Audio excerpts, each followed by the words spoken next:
¿Alguna vez se han puesto a pensar cómo es que un autor o autora puede crear un universo completo, con sus paisajes, sus personajes, sus conflictos, usando solamente palabras?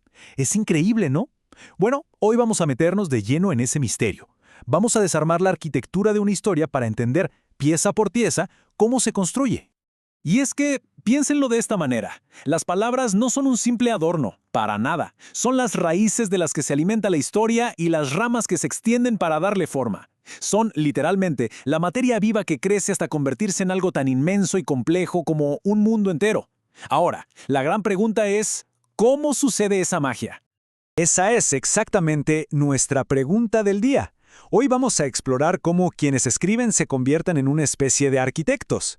Veremos cómo usan las palabras como si fueran planos y ladrillos para levantar esas narrativas que al final nos atrapan por completo. Ok, ¿listos? Este es nuestro plan de construcción.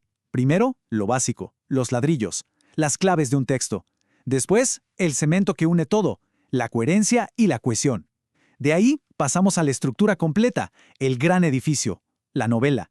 Y para cerrar, vamos a visitar una obra ya terminada, para ver toda esta arquitectura en plena acción. Muy bien, arranquemos con la primera parte. Como en cualquier construcción que se respete, todo empieza por los cimientos. En la escritura, estos cimientos son los principios fundamentales que evitan que toda la estructura se venga abajo. Y ahora hablemos del cemento. Si las ideas y las frases son nuestros ladrillos, estos dos conceptos, coherencia y cohesión, son la mezcla que lo mantiene todo firme y en su lugar. Son absolutamente esenciales. Pensemos primero en la coherencia. Imaginen que es el plano maestro del arquitecto. Es la idea general, el propósito que le da sentido a todo. Un texto tiene coherencia cuando, al terminarlo, podemos decir con total claridad, ok, esto trata de este tema. Y sentimos que cada parte aportó a esa idea central. Y por otro lado está la cohesión. Esto ya es un trabajo más de cerca a nivel de cada ladrillo. Son las conexiones pequeñas, el pegamento, por así decirlo, que une una oración con la siguiente. Es lo que permite que nos movamos por el texto de forma fluida, sin tropezar ni sentir que nos perdimos en el camino.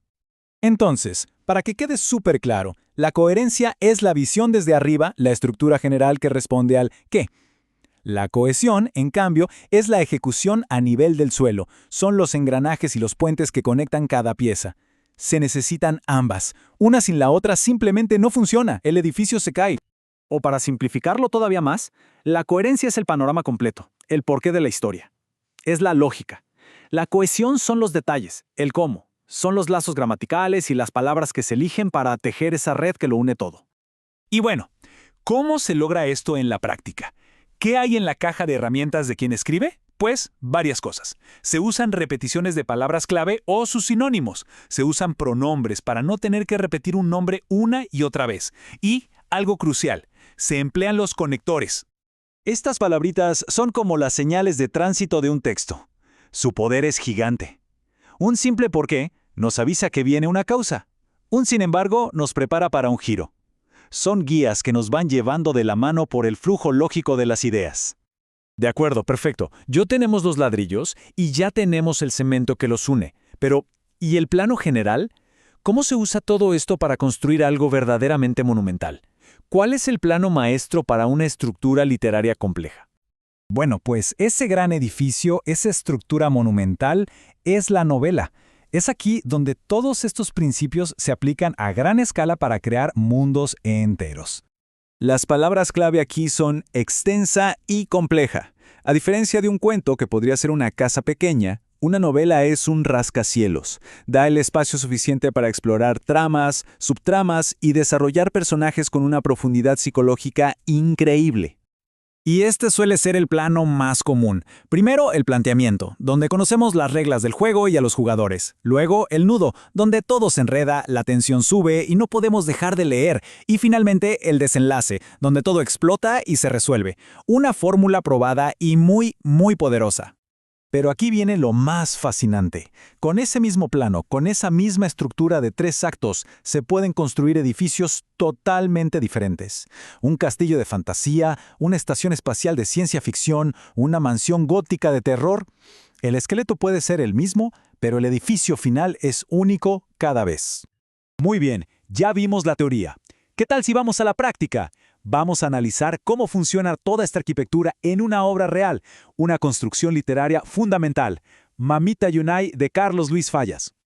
Con esta sola frase, ya estamos ahí. Fallas nos transporta de inmediato. Podemos sentir el amontonamiento, el movimiento, el calor humano. El escenario está servido. Así se empieza a construir un mundo.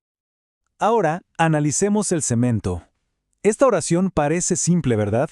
Pero está construida con una precisión increíble. Si la miramos de cerca, podemos ver cómo se unen las ideas. La magia aquí está en una sola palabra: pero. Ese conector de contraste es el pegamento que une dos ideas totalmente opuestas. Por un lado, la obligación, la falta de opción, y por otro, la promesa voluntaria de ayudar. Toda la tensión y el significado de la frase nacen de esa pequeña palabra. Muy bien, veamos otro ejemplo. Esta vez es un vínculo gramatical, algo un poquito más sutil, pero igual de importante para que todo el texto se sienta cohesionado. Aquí la pieza clave es el pronombre le. Le dije a quién. No necesitamos que nos lo repitan, porque ese le funciona como un hilo invisible que nos conecta con un personaje que ya conocemos. Evita la confusión y hace que la narración fluya sin interrupciones. Un detalle pequeño, pero esencial. Y así es como funciona.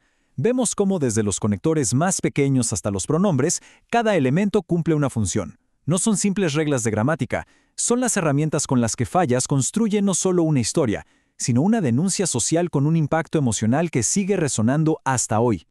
Y esto nos deja con una reflexión final. Entender estas herramientas de construcción va mucho más allá de la literatura. La coherencia y la cohesión son cruciales en nuestro día a día, en un correo electrónico, en un mensaje de texto, en una conversación importante. Sin ellas, nuestras propias ideas, nuestros mensajes, pierden fuerza. Porque al final del día, la arquitectura de las palabras es ni más ni menos que la arquitectura de la comunicación.